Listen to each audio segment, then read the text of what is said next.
கத்தலைவா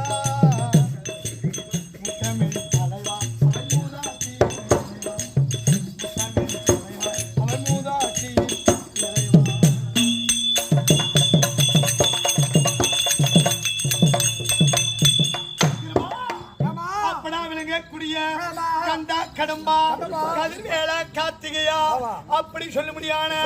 எங்க ஆறுமுக கடவுள் இருக்காங்களே ஏன் அவர் எத்தனை பட வீடு தெரியுமா? அறுபட வீடு கொண்டார் ஆறுமுகமாயின்